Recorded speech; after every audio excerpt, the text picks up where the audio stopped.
Hey guys, so today we have part 2 of the Dodge Super Bee history. If you missed it, part 1 focused on the original 1968 to 1971 Dodge Super Bee, as well as the Mexican Super Bees from 1970 to 1980, and you can find that link in the top right corner and the description.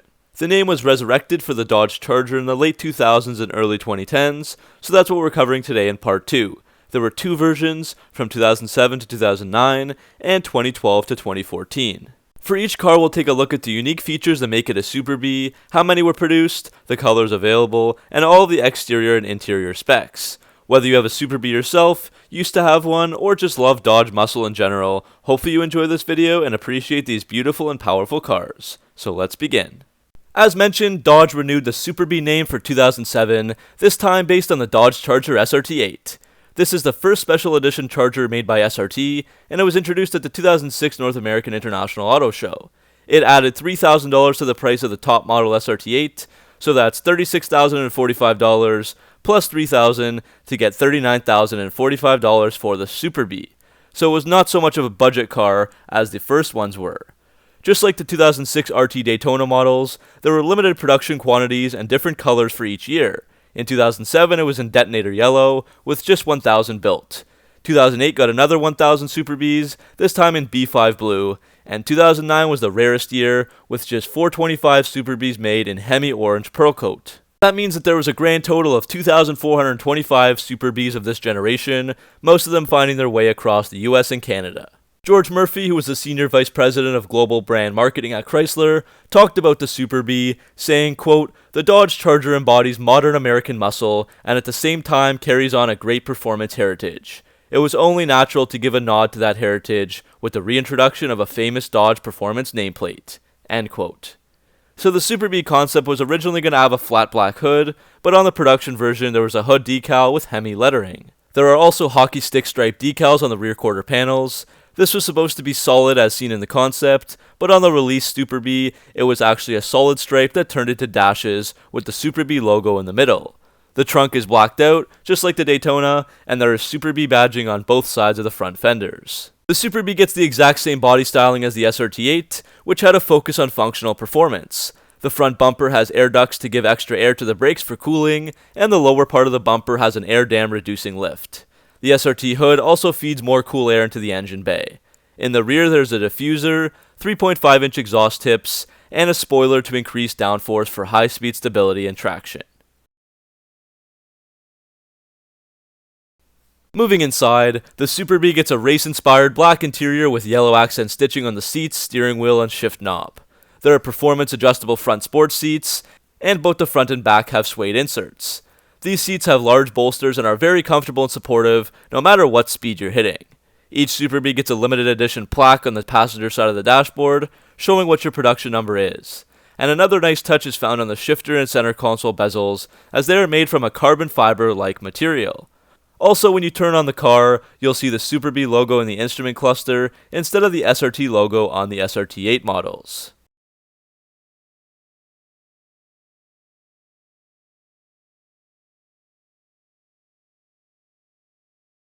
For all the model years of the Super Bee, under the hood was a 6.1-liter V8 Hemi, making 425 horsepower and 420 pound-feet of torque, and paired with a 5-speed automatic with auto stick, where you can manually shift the gears. But the engine didn't change at all from the rest of the SRT8s. This Hemi was highly modified from the previous 5.7-liter to get 85 more horsepower and 30 more pound-feet of torque. SRT engineers added more cubic inches, increased the compression ratio from 9.6 to 1 to 10.3 to 1, bored out the diameter of the cylinders of the Hemi by 3.5 millimeters, redesigned the cylinder head and intake, and added a performance-oriented camshaft among many other things. All of these efforts helped to increase the airflow, allowing more air in and out of the cylinders, and manage a higher engine speed. The exhaust was also modified as well for the increased airflow, which used a 2.75-inch large diameter with 3.5-inch chrome tips. This meant that the Super Bee could do 0 to 60 in 4.8 seconds, the quarter mile in around 13 seconds, and hit a top speed of 165 miles per hour. The steering was also improved from most of the other Charger models, with a performance-tuned 9-land steering gear that helps improve the steering feel and also allows you more feedback from the road.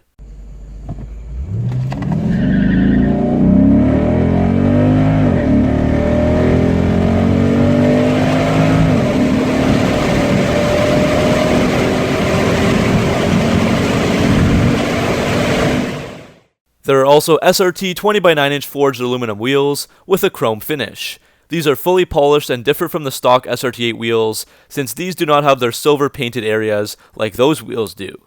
Tires are Goodyear Supercar F1s with 245/45/20s in the front and 255/45/20s in the back.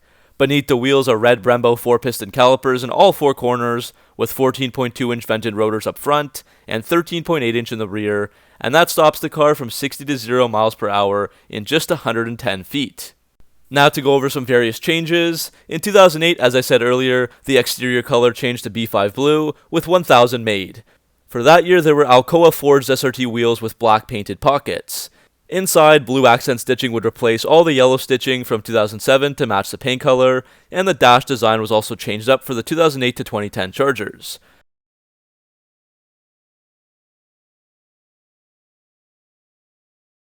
In 2009, the paint color and interior stitching switched to the Hemi orange, and the Brembo calipers also were changed to be finished in silver.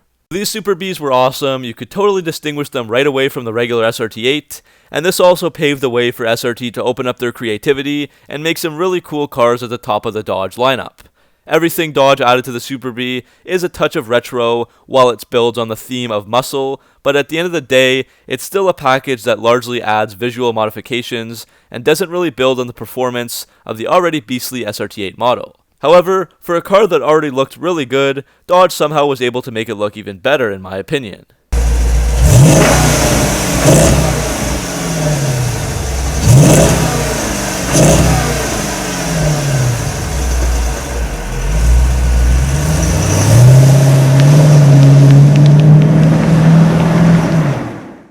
So the Super B went on a hiatus for a few years before coming back to the 2011 Los Angeles Auto Show for the 2012 model year.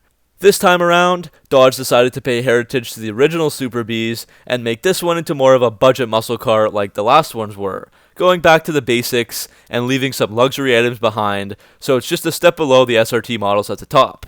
The SRT8 would start at $45,925, while the Super B was $4,300 cheaper with an MSRP of $41,625. I could not find the exact production numbers for the Super B, and there are different totals swirling around on the forums and other websites, but I've posted the numbers on screen, so that's about as accurate as I think I can get it. In 2012, there was 1,070 produced, 711 in Stinger Yellow, and 359 in Pitch Black. There was also another 718 produced in 2013, and 409 produced for 2014. The president and CEO of the SRT brand, Ralph Gilles, spoke about the 2012 SRT8 Super B and its cheaper price tag and features, saying, quote, "The 2012 Dodge Charger SRT8 Super B salutes the fun-loving past of Dodge muscle cars by being powered by the legendary 392 Hemi V8 in a back-to-basics performance machine that is built for core performance enthusiasts." End quote.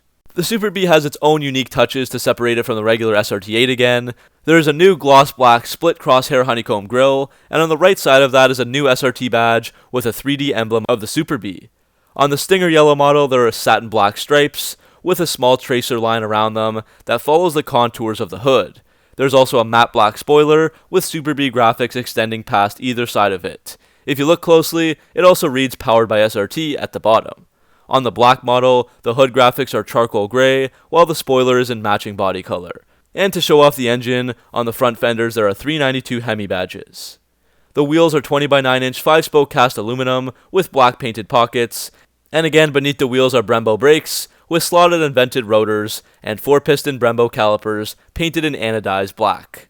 Looking on the inside, you can see what they mean by a budget performance car, as there are cloth performance seats with yellow and silver striping in both the front and back, with silver accent stitching, and the Super B logo embossed into the front headrests. The steering wheel is the SRT exclusive 3-spoke design with available paddle shifters. Upon startup again, you will get a Super B logo on the instrument panel, and there's also a Charger Super B dash plaque on the passenger's side.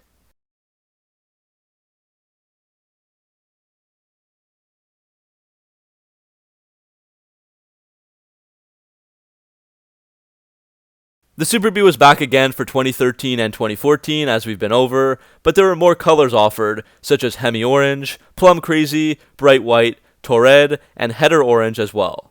Production was very limited for these colors. For example, there was just 152 Plum Crazy and 48 Hemi Orange cars built in 2013.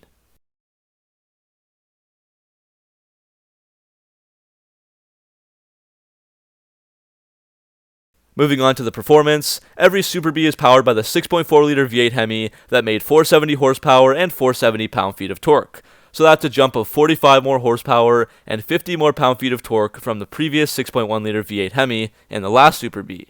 And that 392 cubic inch Hemi is paired with a 5-speed automatic transmission again. 0 to 60 happens in only 4.3 seconds, the quarter mile in 12.7 seconds, and can hit a top speed of 175 miles per hour.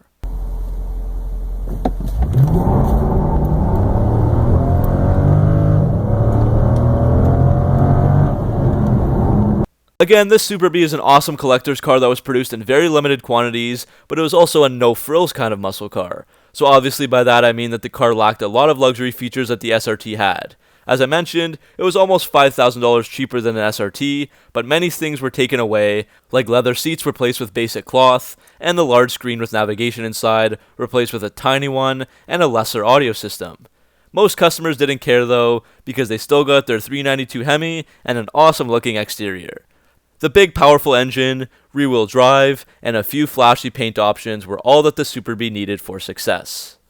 After 2014, we haven't seen the Super Bee nameplate return, as Dodge kind of uses the Scat Pack B instead, and they have a Scat Pack model for both the Dodge Charger and Challenger. So that's where we finish off this video. Hopefully you guys enjoyed going through the history of the Dodge Super Bee as much as I did. Let me know if you guys have a Super Bee in your garage down in the comments section below. Thanks for watching, make sure to like and subscribe if you're new to the channel, and I'll see you in the next video.